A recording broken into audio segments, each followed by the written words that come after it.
نحمده ونصلي على رسوله الكريم اللهم صل على محمد وعلى آل محمد كما صليت على إبراهيم وعلى آل إبراهيم إنك حميد مجيد اللهم بارك على محمد وعلى آل محمد كما باركت على إبراهيم وعلى آل إبراهيم إنك حميد مجيد عن عمر بن الخطاب رضي الله تعالى عنه قال سمعت رسول الله صلى الله عليه وسلم يقول إنما الأعمال بالنيات وإنما لكل امرئ ما نوى فمن كانت هجرته إلى الله ورسوله فهجرته إلى الله ورسوله ومن كانت هجرته إلى دنيا يصيبها أو امرأة يتزوجها أو ينكحها فهجرته إلى ما هاجر إليه رواه الإمام بخاری والإمام مسلم رحمهم الله رب اشرح لي صدري ويسر لي أمري واحلل عقدة من لساني يفقهوا قولي 40 نووی کا تھوڑا سا تعارف پہلے کرا دیا جائے۔ اس کا جو پہلا جز ہے 40 مراد ہے 40 احادیث کا مجموعہ، اگرچہ اس میں بالفعل 42 احادیث ہے لیکن اس کا عنوان 40 ہی ہے۔ اصل میں ایک حدیث ہے کہ جو اکثر محدثین کے نزدیک ضعیف ہے، لیکن چونکہ فضائل اعمال میں ضعیف احادیث بھی بالعموم قبول کی جاتی ہیں، یعنی ضعیف حدیث سے کوئی حکم شرعی ثابت نہیں ہو سکتا، کسی شے کا وجوب، فرضیت، کسی شے کی حرمت یہ ثابت نہیں ہوگی، نہ کسی شے کا عقیدے میں ہونا لازم قرار پائے گا، لیکن یہ کہ اضافی نیکیوں کے ضمن میں، فضائل اعمال کے ضمن میں ضعیف جو احادیث ہیں ان کو بھی قبول کر لیا جاتا ہے۔ البتہ یہ فرق تو آپ حضرات اچھی طرح سمجھ چکے ہوں گے کہ ضعیف اور موضوع میں کیا فرق ہے۔ موضوع وہ ہے کہ جس کے بارے میں قطعیت کے ساتھ یہ معلوم ہو چکا ہو کہ وہ گھڑی ہوئی ہے، وہ باقاعدہ بنائی گئی ہے، لیکن ضعیف حدیث وہ ہے کہ جس کی سند میں کہیں ضعف ہے، باقی اس کے بارے میں یہ شک نہیں ہے کہ وہ کسی نے جان بوجھ کر گھڑی ہے، بنائی ہے۔ تو ضعیف حدیث اور بہت سی ضعیف حدیثیں ایسی ہیں کہ جن میں حکمت کے بڑے بڑے قیمتی موتی موجود ہیں۔ اس لیے یہ بات جان لیجئے کہ بڑی منطقی سی بات ہے کہ کسی بات کا صحیح ہونا ایک مختلف بات ہے، اس کا صحیح ثابت ہو جانا ایک بالکل دوسری بات ہے۔ بہت سے حقائق ایسے ہیں کہ جنہیں ثابت نہیں کیا جا سکتا۔ آج کل تو ہمارے ہاں یہ معروف ہے کہ کوئی مقدمہ بھی 100% سچائی کے ساتھ ثابت نہیں کیا جا سکتا، جیتا نہیں جا سکتا، کچھ نہ کچھ جھوٹ اس میں شامل کرنا پڑتا ہے لازماً، تب کہیں جا کر وہ سچی بات بھی ثابت ہو پائے گی۔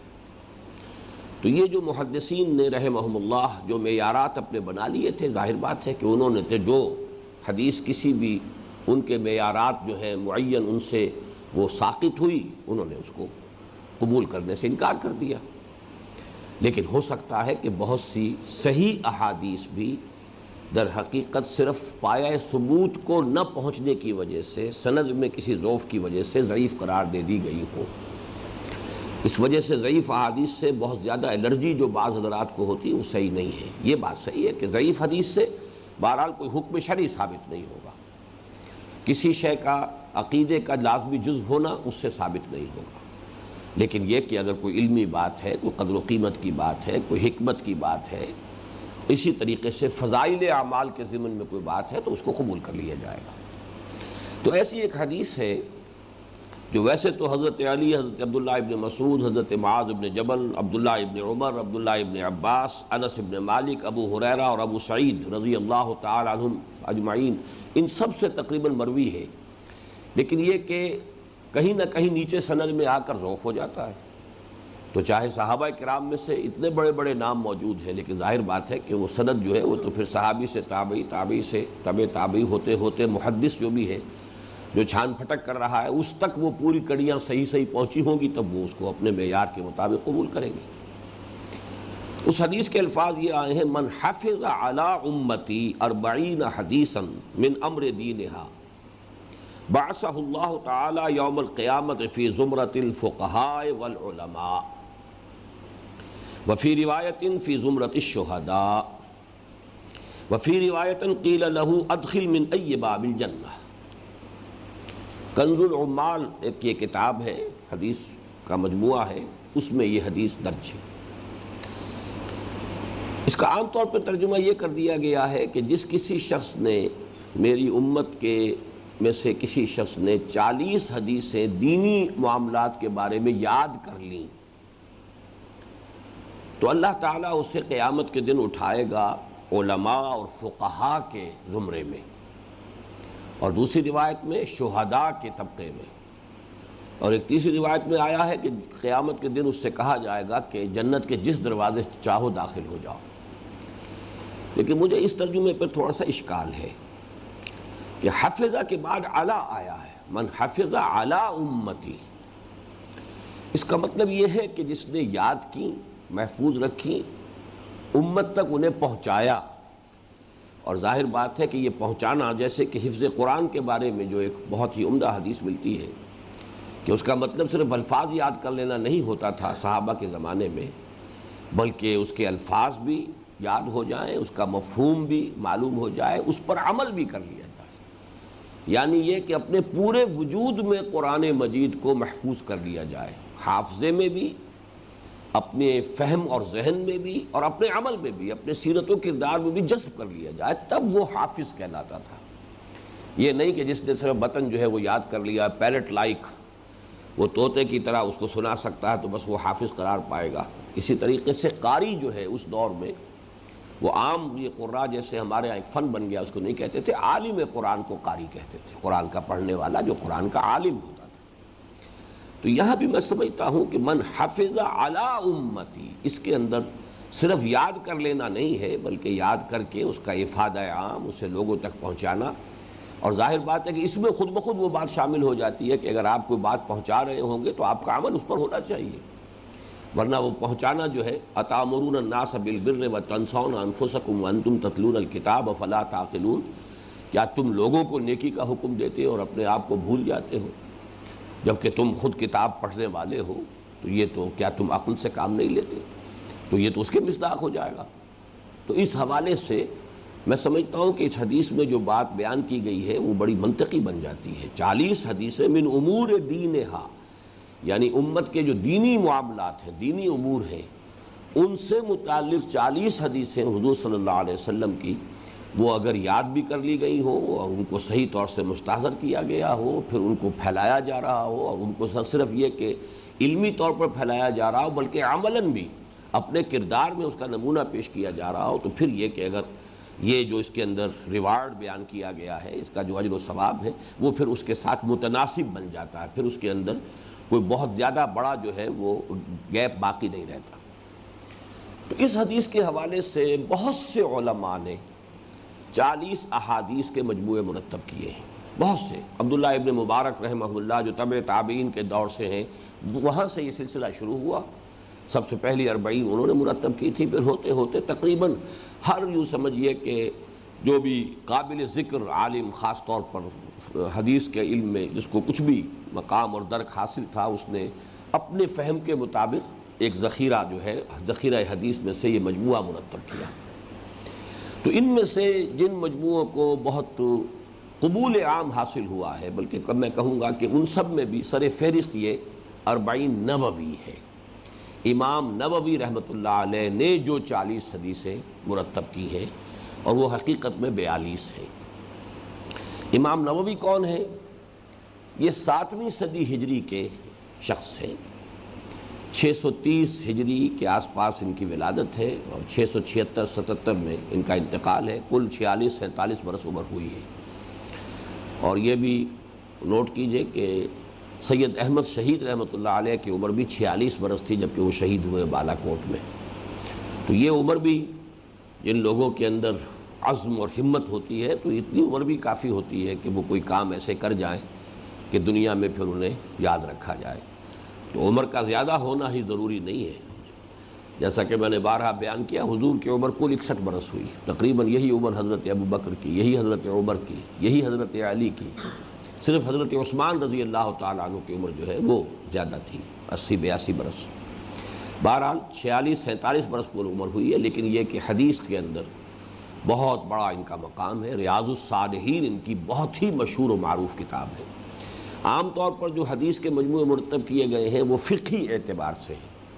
وہ در حقیقت وہ فقہ السنہ ہی کی ایک بات بن جاتی ہے، تو لیکن یہ کہ ریاض الصالحین اس اعتبار سے بڑی مختلف کتاب ہے کہ اس میں اخلاقیات، اس کے حوالے سے ابواب جو ہے وہ باندھے گئے ہیں، اور وہ کتاب جو ہے وہ اس پہلو سے عام مطالعے کے لیے بہت ہی زیادہ موزوں ہے۔ باقی جو یہ کتابیں ہیں حدیث کی، اس کے لیے ایک فن سے واقف ہونا ضروری ہے، اور اس میں بہت سے پھر وہ مسائل آ جاتے ہیں، فقہی مسائل، فقہی مباحث آ جاتے ہیں، لیکن وہ حدیث کی کتاب ایسی ہے کہ جو بنیادی طور پر جس کو کہنا چاہیے کہ لب لباب جو ہے دین کی تعلیمات کا، خصوصاً انسان کی اخلاقی زندگی سے متعلق، وہ اس میں سب آ جاتے ہیں۔ ان کا اصل نام جو ہے امام یحییٰ بن شرف الدین نووی، شام میں دمشق کے مضافات میں یہ قصبہ تھا نوا، تو نوا کے رہنے والے امام یحییٰ بن شرف الدین نووی، انہوں نے ریاض الصالحین ان کی مشہور ترین کتاب ہے، لیکن یہ کہ یہ 42 احادیث کا مجموعہ بھی انہوں نے مرتب کیا ہے۔ اور میرا ذاتی تاثر یہ ہے کہ واقعتاً اصول دین جن کو ہم کہیں گے مختلف اعتبارات سے، مطلب ایک ہے کہ دین بحیثیت مجموعی کیا ہے، اس کے اجزائے ترکیبی کیا ہے، ان کا آپس میں ربط و تعلق کیا ہے، پھر یہ کہ دین کی باطنی حقیقت کیا ہے جس کو ہم تصوف سے عام طور پر تعبیر کرتے ہیں۔ تو ان مختلف پہلوؤں سے، ظاہر و باطن ان دونوں پہلوؤں سے یہ کتاب جو ہے مختصر ترین مجموعے میں سے ان کو شمار کیا جائے گا، لیکن یہ کہ بہرحال یہ بہت جامع ہے، اور معلوم ہوتا ہے اس لیے کہ سلیکشن ہی میں تو در حقیقت انسان کی پھر لیاقت اور مہارت جو ہے، اس کے اپنی ذہنی سطح کیا ہے، اسی میں اس کی سلیکشن جو ہے وہ در حقیقت ظاہر ہوتی ہے۔ تو یہ سلیکشن جو ہے اس سے اندازہ ہوتا ہے کہ امام یحییٰ بن شرف الدین نووی نے بہت ہی عرقریزی کے ساتھ اور بہت محنت کے ساتھ جو اہم ترین احادیث ہیں ان کو جمع کیا ہے۔ ان میں جو سب سے پہلی حدیث ہے جس کا آج ہمیں مطالعہ کرنا ہے، یہ ایک ایسی حدیث ہے کہ شاید ہی کوئی کتاب ہو حدیث کی اور کوئی مجموعہ احادیث کا ہو جس میں یہ حدیث موجود نہ ہو۔ آج ہی صبح میں دیکھ رہا تھا تو جب اتفاق ہے کہ صرف موطا امام مالک رحمہ اللہ جو ہے اس میں تو یہ حدیث موجود نہیں ہے، باقی بخاری، مسلم، صحاح ستہ کی بقیہ تمام کتابیں، اس کے بعد اور جو طبقہ دوم اور طبقہ سوم، سب میں یہ حدیث موجود ہے، اور اس کو ایک طرح سے مشہور ترین روایات میں شمار کیا گیا ہے، اہم ترین، مشہور ترین، اور اکثر و بیشتر محدثین نے اپنے مجموعوں میں نمبر 1 پر اس حدیث کو درج کیا ہے، اس لیے کہ یہ بہت ہی ایک اہم اور بنیادی جو اس کا موضوع ہے۔ امام شافعی رحمۃ اللہ علیہ کا قول یہ ہے کہ یہ 70 ابواب میں داخل ہے، یعنی اس حدیث سے یوں سمجھیے کہ دین کی تعلیمات کے 70 پہلو واضح ہوتے ہیں۔ تو اگرچہ یہ لفظ 70 جو ہے اس کے بارے میں عام شارحین کا یہی قول ہے کہ اس سے مراد مبالغہ ہے، کثرت کی طرف اشارہ ہے، اس سے مراد ایگزیکٹ 70 کی فگر نہیں ہے، کیونکہ یہ لفظ آتا ہے قرآن میں بھی، حدیث میں بھی 70 کثرت کے لیے۔ بہرحال اس حدیث کی اس اعتبار سے اہمیت آپ کے سامنے آ گئی۔ اس کے راوی ہے حضرت عمر بن الخطاب رضی اللہ تعالی عنہ، اور یہ آپ کے علم میں اب تک بات آ چکی ہوگی کہ صحابہ کرام میں بھی ایک تقسیم ہوتی ہے۔ ایک تقسیم تو ایک درجے کے اعتبار سے ہے کہ چوٹی پر 4 ہمارے خلفائے راشدین ہیں، اور ان میں ترتیب جو ہے فضیلت کے اعتبار سے اعلیٰ ترتیب الخلافہ، اس لیے کہ چوٹی پر حضرت ابو بکر، پھر حضرت عمر، پھر حضرت عثمان، پھر حضرت علی، پھر یہ کہ 6 افراد جو ہیں وہ جو عشرہ مبشرہ میں سے ہیں، پھر اس کے بعد جو بدری صحابی ہیں، پھر اس کے بعد جنہوں نے بیعت رضوان کے موقع پر بیعت کی تھی، اس طرح سے درجہ بندی ہے۔ ایک اور اعتبار سے ان میں درجہ بندی ہوتی ہے، اور ایک ہے فقہائے صحابہ اور فقراء صحابہ، یہ ایک خاص اعتبار سے ان میں ایک تقسیم کی گئی ہے۔ فقہائے صحابہ وہ ہیں کہ جو جن میں فہم دین، اس یہ جو ہے خصوصی ان کا ایک وصف،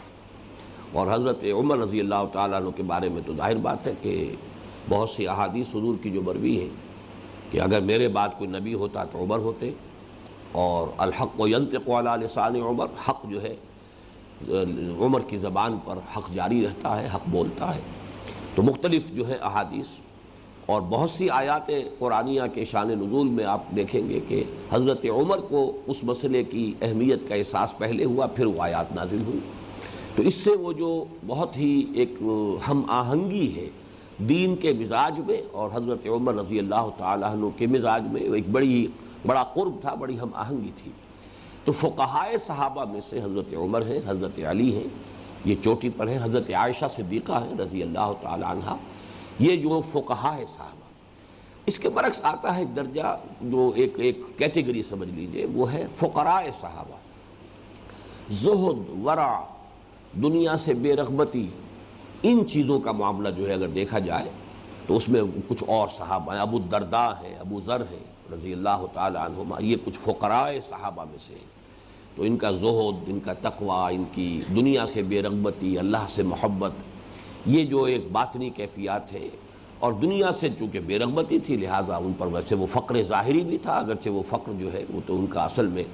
استغنا کی بنیاد پر تھا کہ دنیا سے انہیں کوئی رغبت نہیں تھی۔ تو فقہائے صحابہ میں سے جو چوٹی میں شمار کیے جاتے ہیں ان میں حضرت عمر بھی ہے رضی اللہ تعالی عنہ۔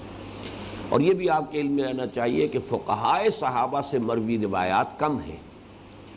حضرت ابو ہریرہ رضی اللہ تعالیٰ عنہ کثیر الروایت صحابی ہیں، حالانکہ وہ ایمان بھی غالباً سن 7 ہجری میں لائے ہیں، لیکن چونکہ سن 7 ہجری میں ایمان لانے کے بعد جو بھی 2 سال انہیں ملے ہیں تو وہ پھر اصحاب صفہ میں شامل تھے،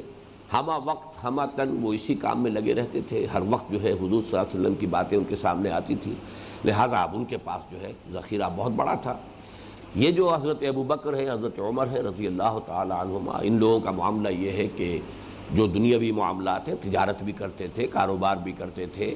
پھر جو بھی ملی امور تھے، جو بھی یعنی جماعتی یا اجتماعی معاملات تھے، ان میں ان کی ذمہ داریاں بھی ہوتی تھیں، تو وہ اس طرح سے تو کہیں مسجد کے اندر بند کر بیٹھے ہوئے نہیں تھے۔ تو ان کی مرویات بہت زیادہ نہیں ہے تعداد کے اعتبار سے، حالانکہ طویل ترین رفاقت جو ہے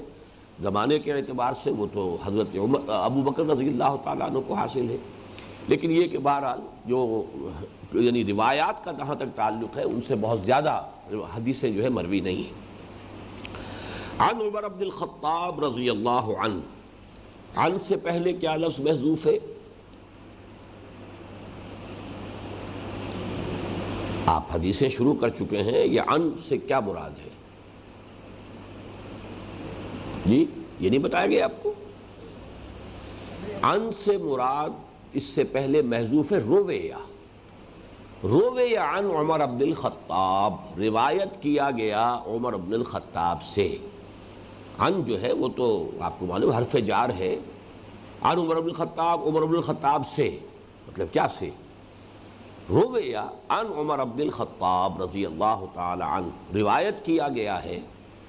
حضرت عمر ابن خطاب سے رضی اللہ عنہ، قال سمعت رسول اللہ صلی اللہ علیہ وسلم یقول۔ اس میں بھی ذرا نوٹ کیجئے کہ ان کے بعد پھر دوبارہ ان آ جائے، اگر ان عمر بن الخطاب عن النبی صلی اللہ علیہ وسلم، عمر بن الخطاب رضی اللہ تعالیٰ عنہ سے روایت کیا گیا، انہوں نے روایت کیا حضور سے صلی اللہ علیہ وسلم، اس میں اور سمعت رسول اللہ صلی اللہ علیہ وسلم یقول، اس میں بڑا فرق ہو جائے گا۔ یعنی ایک ممکن یہ ہو سکتا ہے کہ ایک صحابی نے دوسرے صحابی سے وہ بات سنی ہو، اب وہ دوسرے صحابی کا تذکرہ نہ کر رہے ہیں، حضور کی طرف اس کو انہوں نے منسوب کر دیا، اس کا امکان موجود ہے کہ یہ حدیث جو ہے حضرت عمر نے براہ راست نہ سنی ہو، حضرت ابو بکر نے سنی ہو اور حضرت ابو بکر نے حضرت عمر کو سنائی ہو، اور چونکہ حضرت عمر کو رضی اللہ تعالی عنہ حضرت ابو بکر پر پورا اعتماد اور یقین تھا کہ انہوں نے جو کچھ حضور کی طرف منسوب کر کے فرمایا ہے صحیح فرمایا ہے، تو وہاں تذکرہ نہ کیا جائے ابو بکر کا اور نام لے دیا جائے کہ انہوں نے روایت کیا حضور سے۔ لیکن جہاں یہ لفظ آ جائے گا سمعت رسول اللہ، اب یہاں پر گویا کہ ایک اضافی جو ہے اس میں تاکیدی رنگ پیدا ہو گیا، میں نے خود سنا اللہ کے رسول صلی اللہ علیہ وسلم کو یہ فرماتے ہوئے، سمعت رسول اللہ صلی اللہ علیہ وسلم یقول۔ اب یہاں سے متن شروع ہو رہا ہے. آپ کو معلوم ہے نا کہ حدیث کے دو حصے ہوتے ہیں، ایک سند اور ایک متن. اور سند سے مراد کیا ہے؟ جی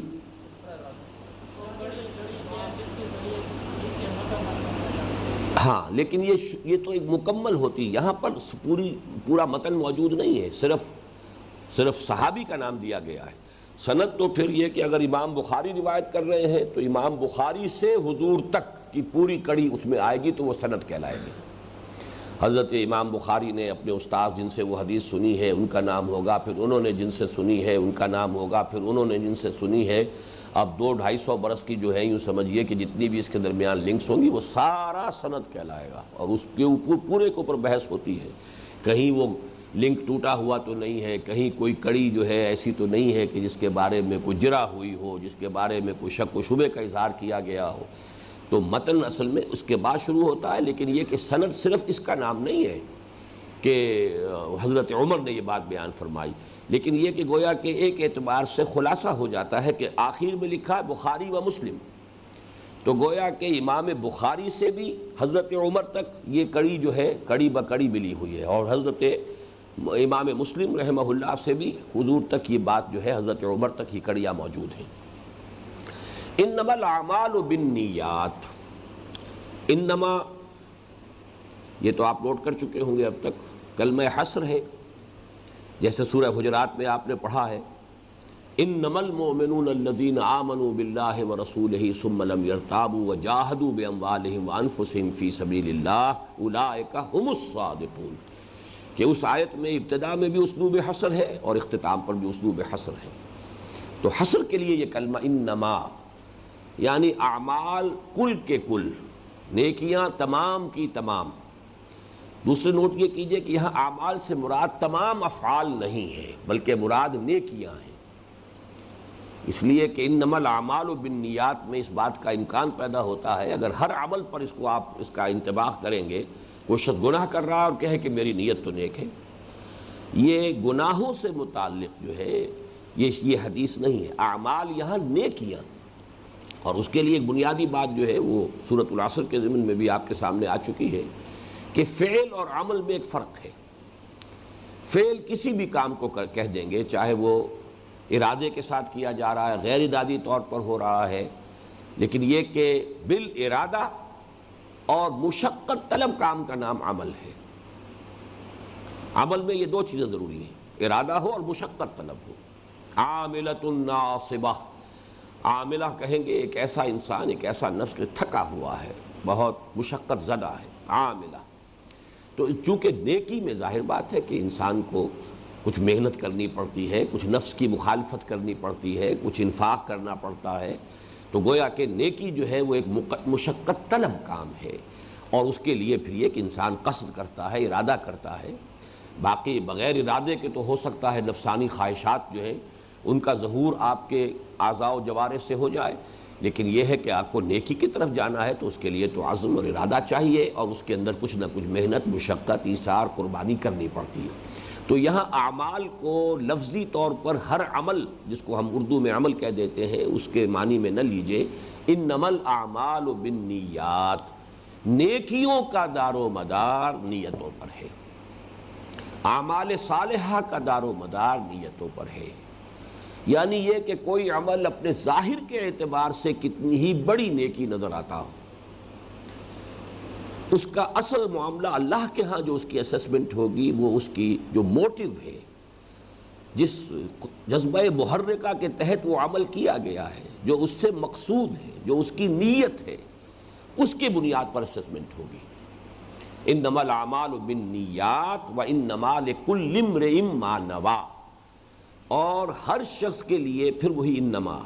تمام اشخاص کے لیے اس میں پھر تاکید ہوگی کل امرئ وانما لکل امرئ، تمام لوگوں کے لیے، ہر انسان کے لیے وہی کچھ ہوگا ما نوی، جس کی کہ اس نے نیت کی تھی. یہ اصل میں اپنی نوعیت کے اعتبار سے یوں سمجھیے کہ ہمارے جو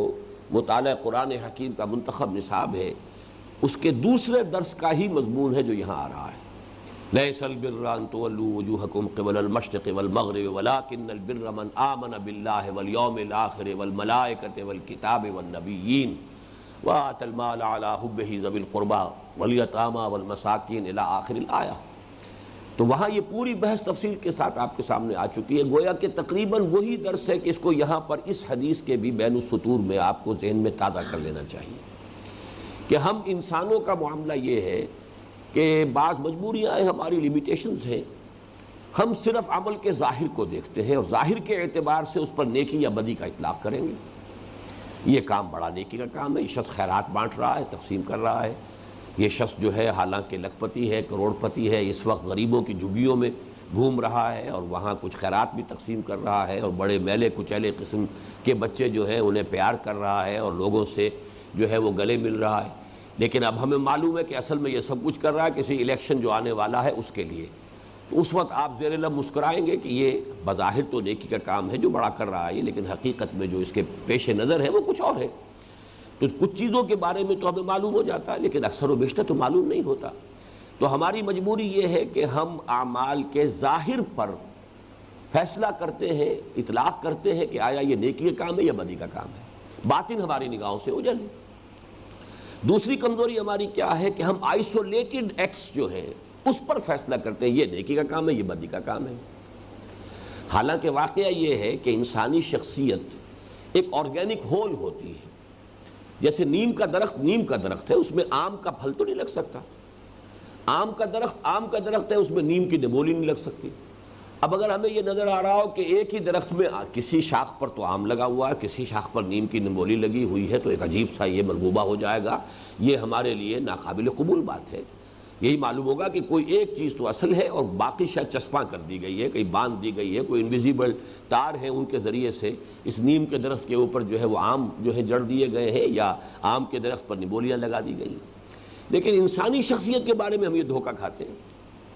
یہ آدمی بہت برا ہے لیکن یہ کام اس نے بہت اچھا کیا، یا یہ آدمی تو بہت اچھا ہے یہ کام اس نے برا کیا۔ تو یہ بھی ہمارے اس ظاہر کی وجہ سے، اندر کی شخصیت تو ایک ہے، اس کا وہ آرگینک ہول ایک حیاتیاتی اکائی ہونے کے اعتبار سے، لیکن چونکہ ہم وہ اندر سے واقف نہیں ہیں تو اس میں یا تو یہ ہے کہ وہ آرٹیفیشل نیکی ہو گئی ہے، بدی ہے اصل میں اس کے اندر آرٹیفیشل نیکی ہوئی۔ ہاں لیکن یہ کہ بدی کے بارے میں ہم یہ مان سکتے ہیں کہ کبھی کوئی ٹیمپریری کسی اثرات کے تحت کسی اچھے آدمی سے بھی غلط بات سرزد ہو جائے، لیکن اس کے نیک ہونے کا ثبوت اس سے ملے گا کہ فوراً توبہ کرے گا۔ یہ سورہ نساء میں جو آیت آئی ہے کہ انما التوبۃ علی اللہ للذین یعملون السوء بجہالۃ ثم یتوبون من قریب،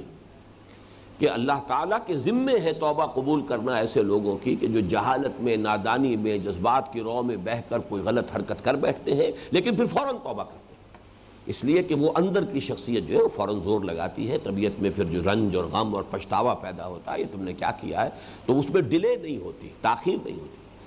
بہرحال یہ جو دو ہماری کمزوریاں ہیں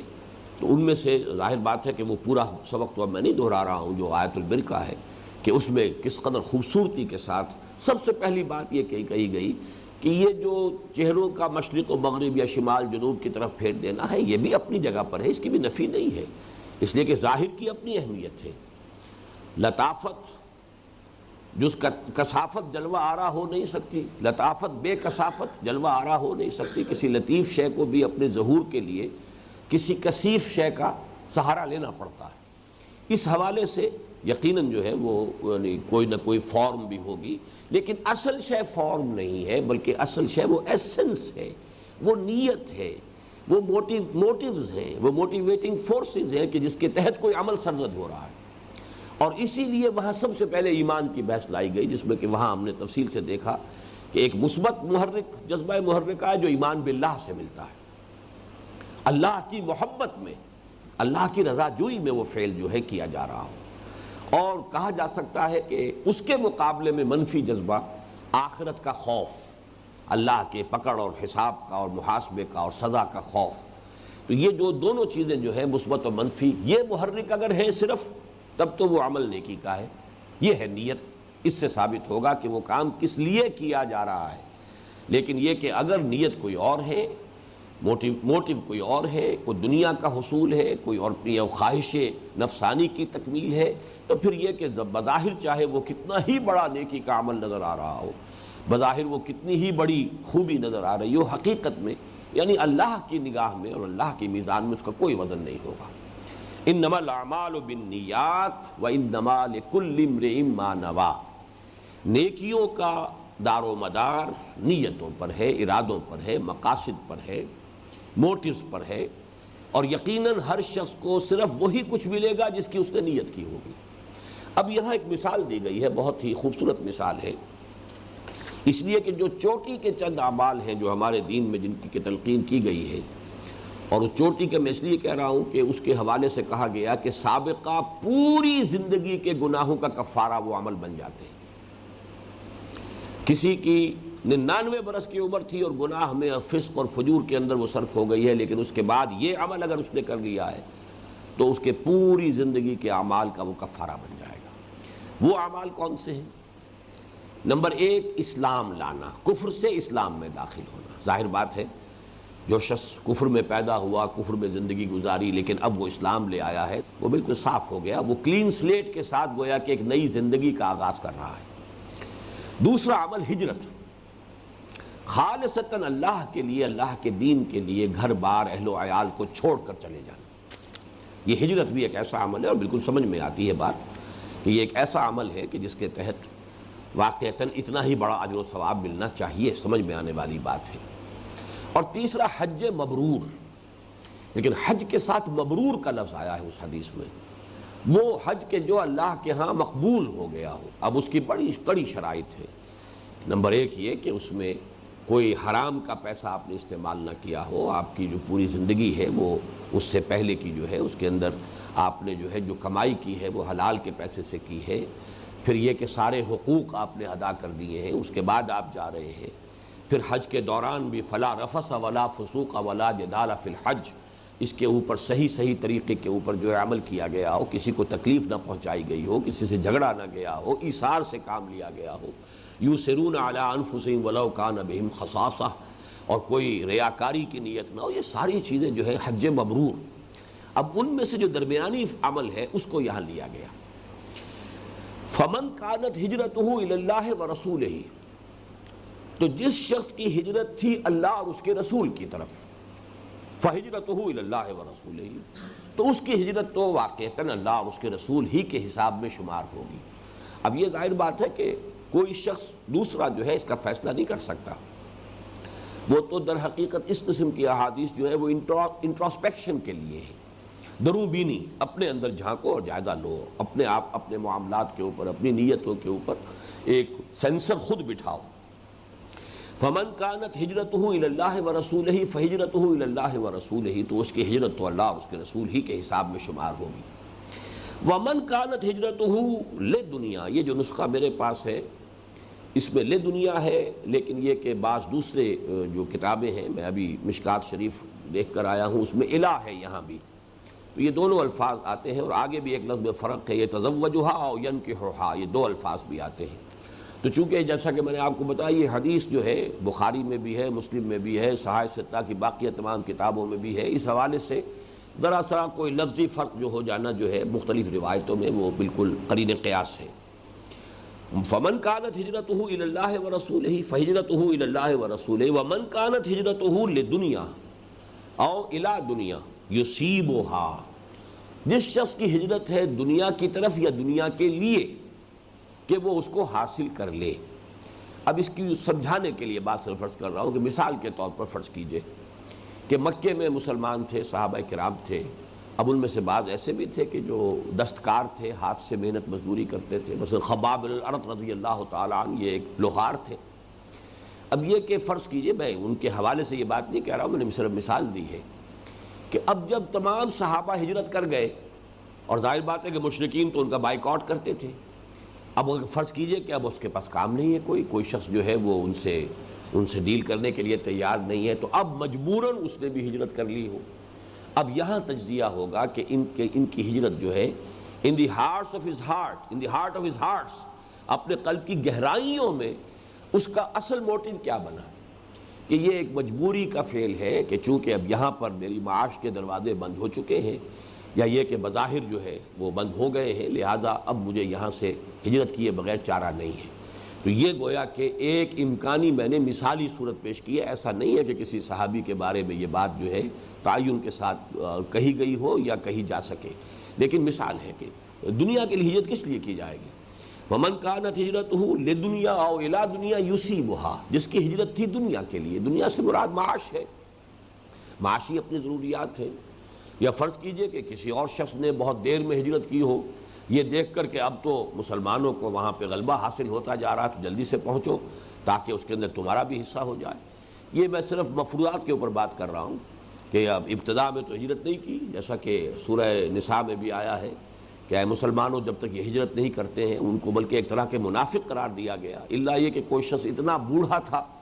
کہ اس کے لیے سفر ناممکن تھا، یا اتنا علیل تھا، مریض تھا کہ سفر ناممکن تھا، یا خواتین تھی کہ جو سفر نہیں کر سکتی تھی، تو ان کا معاملہ تو دوسرا ہے۔ لیکن یہ کہ کوئی شخص صحت مند تھا اور بھلا چنگا تھا اور اس کے پاس وسائل بھی تھے اور وہ ہجرت کر سکتا تھا، پھر بھی اس نے ہجرت نہیں کی، تو سورہ انفال میں فرمایا گیا ہے مسلمانوں تمہارا اب ان سے کوئی تعلق نہیں، ما لکم من ولایتہم من شیء حتی یہاجروا، جب تک کہ وہ ہجرت نہیں کرتے اب تمہارا ان سے کوئی تعلق نہیں۔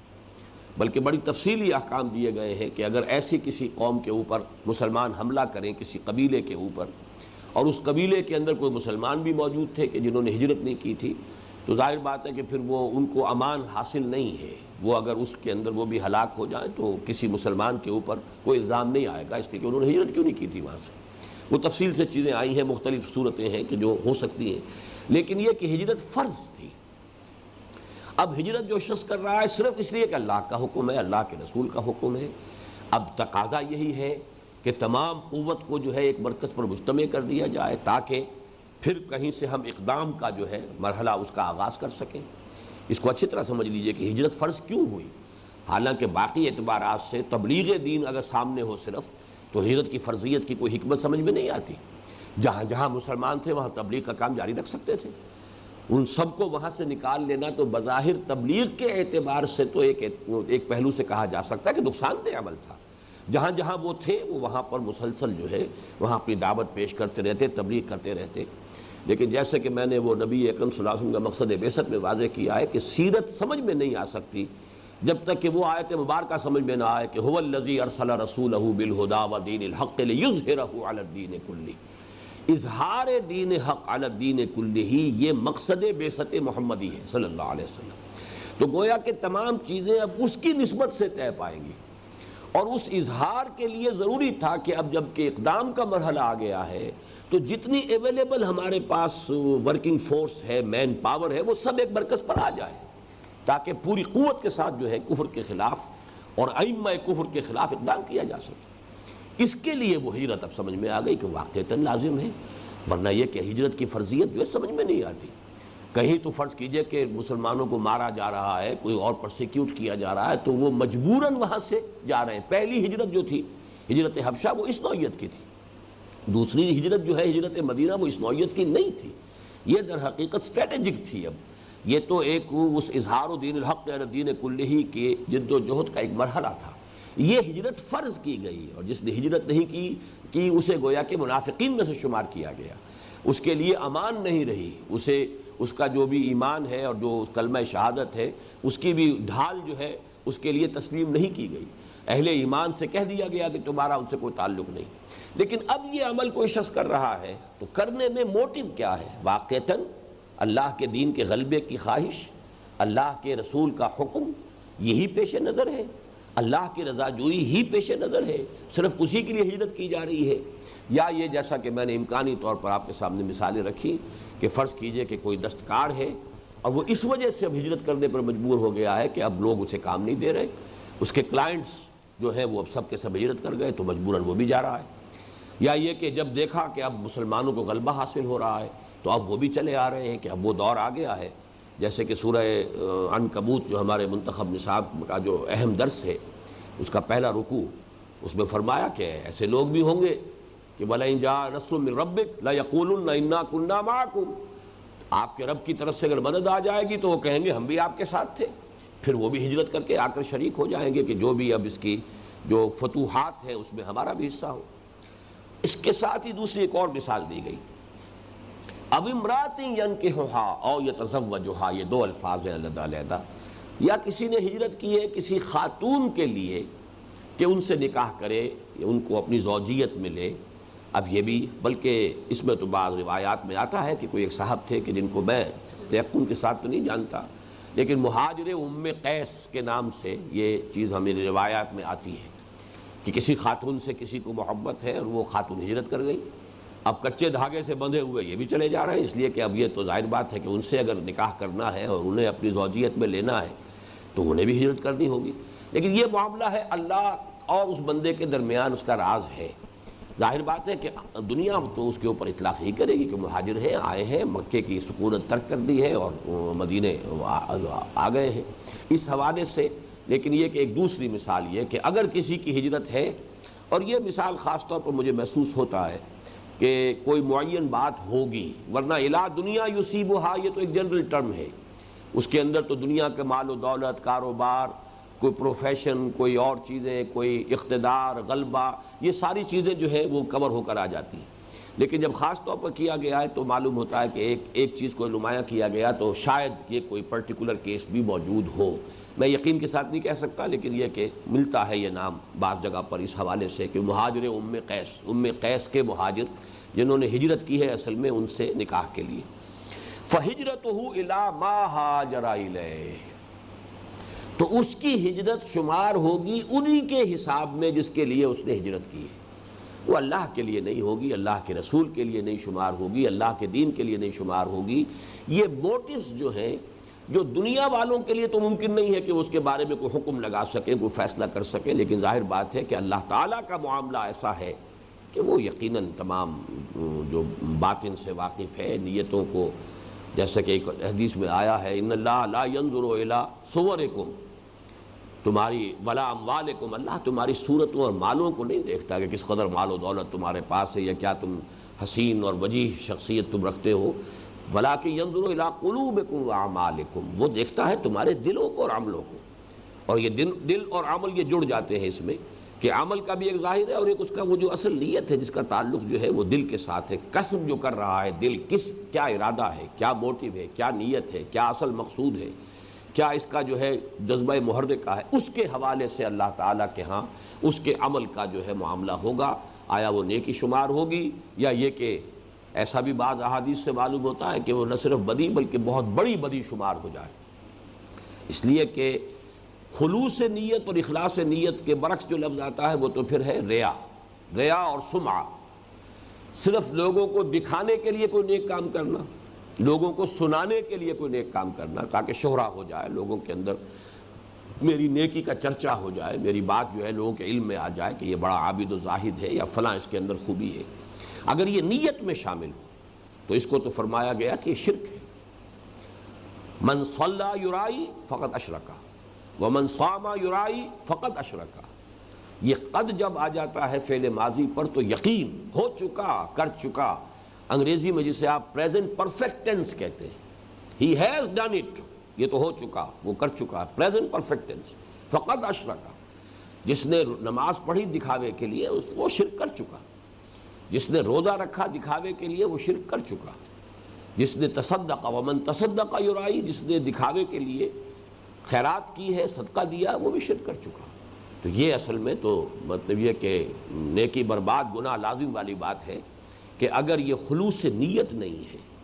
انسان کے اندر جو ہے اخلاص اور خلوص نہیں ہے، اللہ تعالیٰ کی رضا ہی اس عمل کا اصل مقصود و مطلوب نہیں ہے، یا یہ کہ اس سے کم تر درجے میں اخروی جزا، اصل اعلیٰ جو ہے وہ تو یہ کہ اللہ کی رضا، اس سے کم تر درجے میں اخروی جزا۔ لیکن اس کے علاوہ دنیا میں اگر کوئی شہرت، کوئی اپنی عزت، کوئی نام و نمود، یا دنیا میں کوئی مال و دولت کے حصول کا ذریعہ اس کو بنایا جا رہا ہو، تو پھر یہ تو در حقیقت ریاکاری جو ہے، یہ دینداری کے پردے میں دنیا داری جو ہے یہ بدترین فعل ہے۔ یہی وجہ ہے کہ وہ حدیث میں نے بعض مواقع پر سنائی ہے، آج پھر آپ کو سنا رہا ہوں، اگرچہ آپ کتاب العلم پڑھ رہے ہیں اور کتاب العلم سے آپ کے سامنے بات آ رہی ہوگی کہ علم کی کیا فضیلت ہمارے ہاں ہے، کس قدر اس کا رتبہ بلند ہے، عبادت کے مقابلے میں علم کا حصول، تعلیم و تعلم جو ہے اس کو ریشو پروپورشن جو بیان کی ہے حضور صلی اللہ علیہ وسلم نے، واقعہ یہ کہ آنکھیں کھول دینے والی چیزیں ہیں کہ کفضلی علی ادناکم، ایک شخص وہ ہے کہ جو فرض نماز پڑھتا ہے، صرف فرض عبادات ادا کرتا ہے، کوئی نوافل نہیں، کچھ نہیں، اور باقی سارا وقت وہ یہ کہ دین کے پڑھنے پڑھانے میں، سیکھنے سکھانے میں صرف کرتا ہے۔ اور ایک شخص وہ ہے کہ جو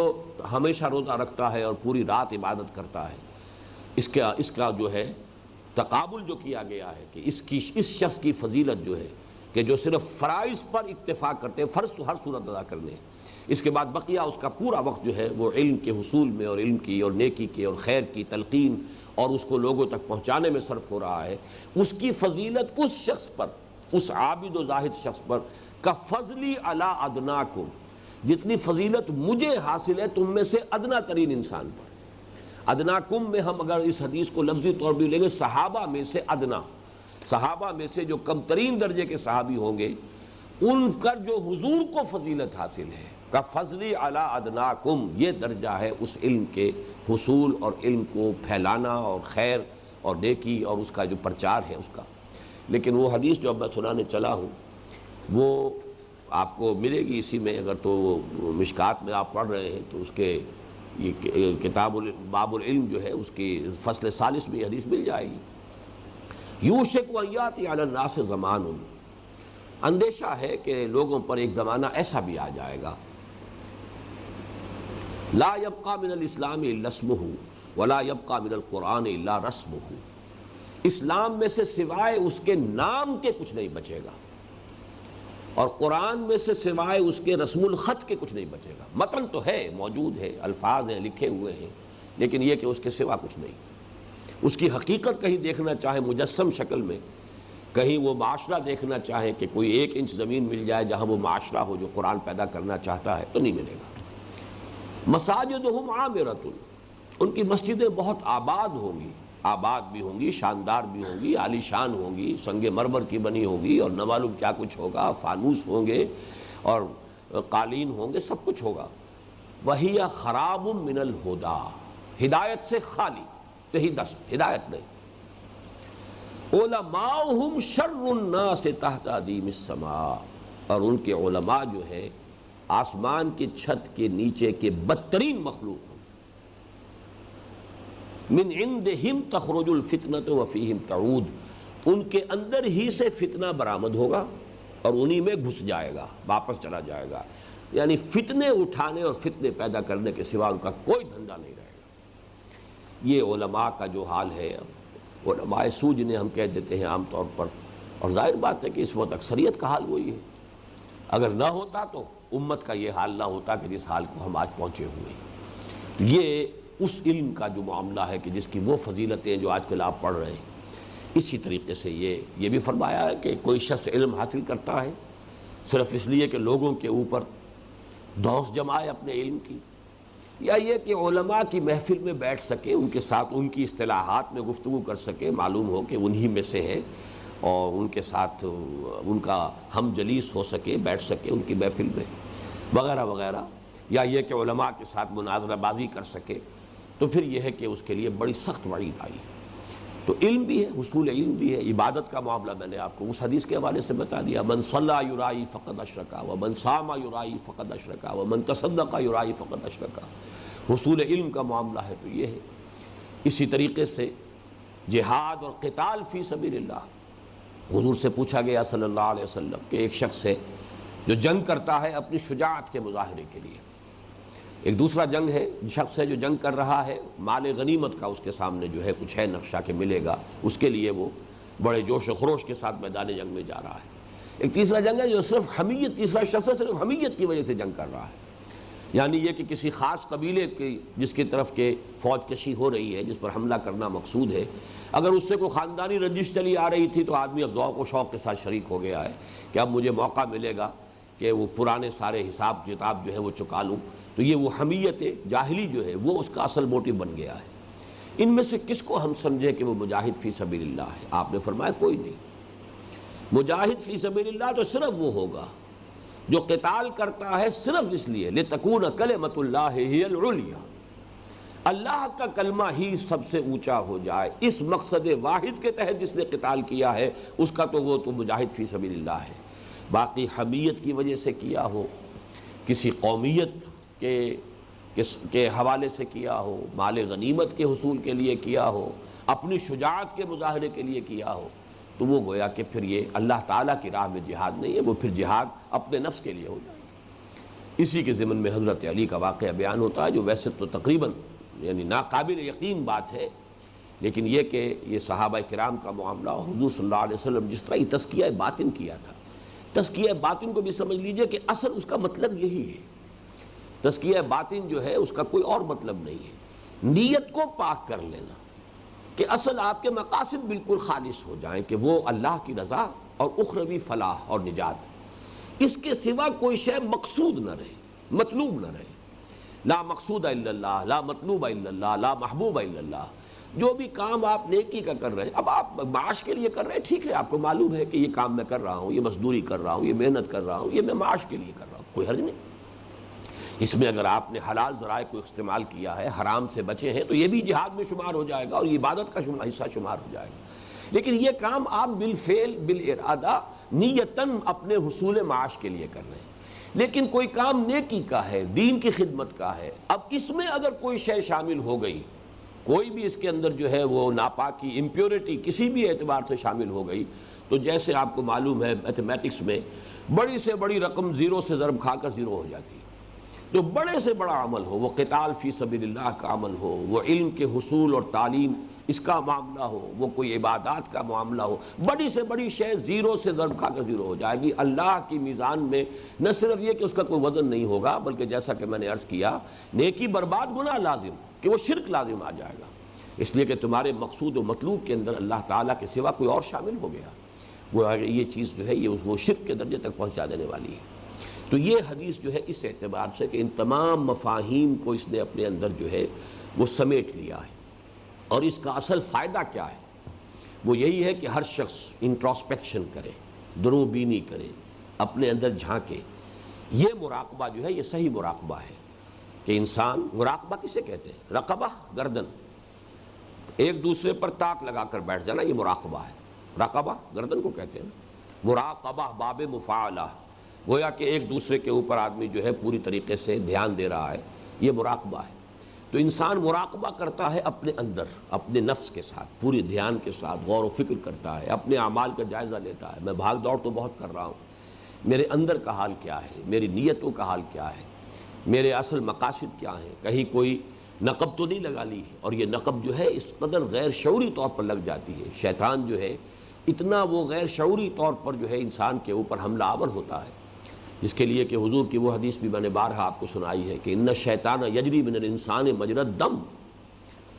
شیطان تو انسان کے وجود میں خون کی طرح سرایت کر جاتا ہے۔ جیسے ہمیں معلوم ہے کہ کوئی سیل جو ہے، باڈی سیل، ایک سیل بھی اگر خون، دوران خون کے ساتھ اس کا تعلق قائم نہیں ہے تو وہ ڈیڈ ہو جائے گا، اس کی لائف کا دار و مدار اسی پر ہے۔ تو اسی طریقے سے پوری جس طرح خون سرایت کرتا ہے وجود میں، ایسے شیطان سرایت کر جاتا ہے۔ قرآن مجید میں فرمایا گیا انہو یراکم ہوا و قبیلہ من حیث لا ترونہم، یہ ابلیس لعین اور اس کے قبیلے والے، اس کے ساتھی، اس کے چیلے چانٹے تو تم پر وہاں سے تاک لگاتے ہیں، دیکھتے ہیں تمہیں، وہاں سے تمہیں ٹارگٹ کرتے ہیں جہاں سے تم انہیں نہیں دیکھ رہے۔ وہ تمہارے لیے ایک غیر مرئی جو ہے وجود ہے، جنات ہیں، اور وہ ابلیس خود ہے۔ انہو ہوا یراکم، انہو یراکم ہوا و قبیلہ من حیث لا ترونہم۔ اور اسی میں پھر وہ حدیث بھی مجھے یاد آ گئی کہ حضور نے فرمایا کہ یہ شرک خفی جو ہے، یہ ریاکاری والا شرک جو ہے، یہ کسی انتہائی تاریک رات میں سیاہ پتھر پر چلنے والی سیاہ چونٹی کو دیکھنا جتنا مشکل ہے، اتنا ہی ریاکاری کا سراغ لگانا مشکل ہے۔ اب یہ بھی تمثیل اور تشبیہ کا جو ہے یوں سمجھیے مبالغے کی آپ نے، حضور نے ساری جو ہے وہ انتہائیں جمع کر دی۔ انتہائی تاریک رات، سیاہ پتھر، اور اس پر سیاہ چیونٹی رینگ رہی ہے، تو جس طرح اس کو دیکھنا محال ہے، ایسے اس کا دیکھنا مشکل ہے۔ تو اس کے لیے تو بہت گہرے مراقبے کی ضرورت ہے، بہت تاک لگا کر بیٹھنا پڑے گا اپنے اوپر، اور اپنا سینسر کرنا پڑے گا، سیلف سینسر جو ہے انسان کرے اپنے آپ کو، تب کہیں جا کر جو ہے وہ اس بیماری سے نجات مل سکتی ہے۔ اس حوالے سے اس حدیث کی وہ اہمیت، جیسا کہ میں نے آپ کو بتایا کہ جو مقام اور مرتبہ ہمارے درس نمبر 2 کو آیت البر کو حاصل ہے مطالعہ قرآن حکیم کے منتخب نصاب میں،